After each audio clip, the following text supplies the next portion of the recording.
মাধ্যমিকের রেজাল্ট বেরিয়েছে।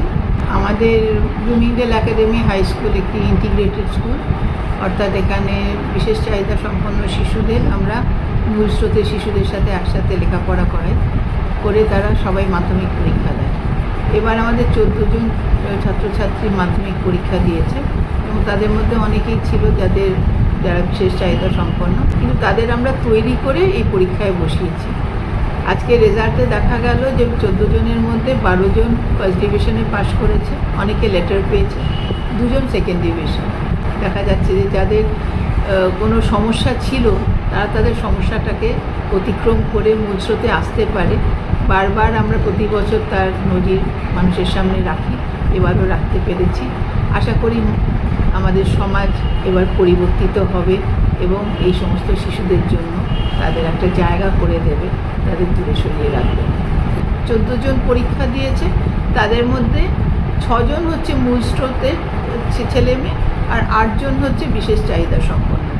তাদের কারুর কথা বলার অসুবিধা আছে, কারুর দৃষ্টির অসুবিধা আছে, কারুর বা একটুখানি লার্নিং ডিসেবিলিটি রয়েছে। এদের সকলকে একসাথে পড়িয়ে আমরা তাদের মাধ্যমিকে অ্যাপিয়ার করিয়েছি। আমরা যেটা করি যে এদের একটুখানি যেহেতু পিছিয়ে পড়া লেখাপড়ার দিক দিয়ে, আমরা তাদের সবসময় আলাদা করে দেখতে চাই। এই এক্সক্লুশনের বিরুদ্ধে, এই এক্সক্লুশন নিয়ে আমাদের লড়াই অনেক দিনের। আমরা সমাজের সামনে এটাই রাখতে চাইছি যে এদের যদি আমরা সমান অপরচুনিটি দিয়ে একই সাথে পড়াই, তাহলে এরাও কিন্তু অনেক দূর এগিয়ে যেতে পারে এবং নিজেদের ভেতরের যে ক্ষমতা সেটা আমাদের সামনে বারবার তারা প্রমাণিত করে দিচ্ছে যে তারা কোনো দিক দিয়ে কম নয়।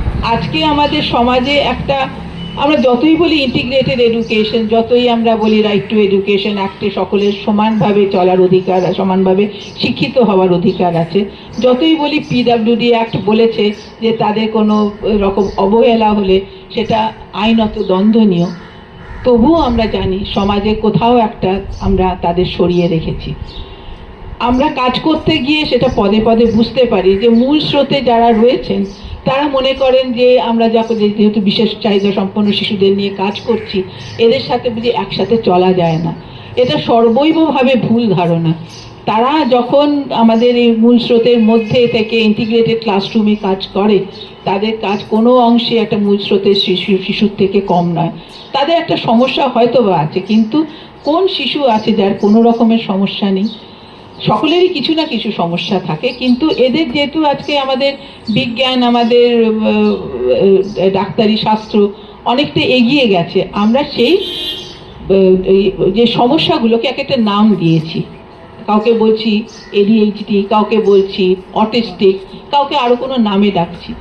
একদিকে যেমন সেটা তাদের এখান থেকে বের করে আনার জন্য সাহায্য করে, অপরদিকে তাদের আমরা স্ট্যাম্প মেরে দিচ্ছি।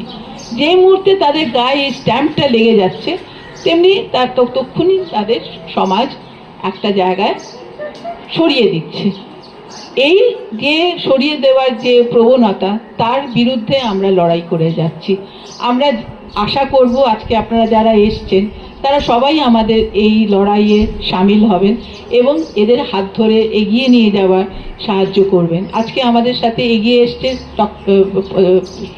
পোদ্দার সেবা ট্রাস্ট। ডক্টর অশোক পোদ্দার আমার দীর্ঘদিনের পরিচিত ছোট ভাই এবং বন্ধু। তিনি যখন জানলেন যে আমি আমার স্বামীর স্মৃতিতে প্রবীকানন্দ সেন্টার করেছি এবং তাকে আমি বললাম যে আমি তো ডাক্তার নই, অতএব আমার পক্ষে এটা চালিয়ে নিয়ে যাওয়া একটু অসুবিধার, আমি করেছি আমার স্বামীর স্মৃতিতে এবং এটা প্রয়োজনীয়, তাই জন্যই করেছি। কিন্তু যদি আপনি এগিয়ে আসেন, যদি আমার হাত ধরেন এই কাজে, তাহলে আমি এটা আরও সুন্দরভাবে করতে পারবো। আমি বুঝতে পারিনি যে উনি এরকমভাবে এসে আমার পাশে দাঁড়াবেন এবং সর্বৈবভাবে আমাকে সাহায্য করবেন এটাকে তৈরি করার।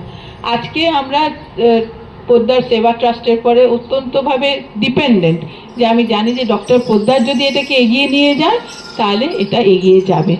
আমার সমস্ত টিচার, সমস্ত স্টাফ সদস্য সকলের পক্ষ থেকে আমি পোদ্দার সেবা ট্রাস্ট এবং ডক্টর অশোক পোদ্দারকে ধন্যবাদ জানাচ্ছি।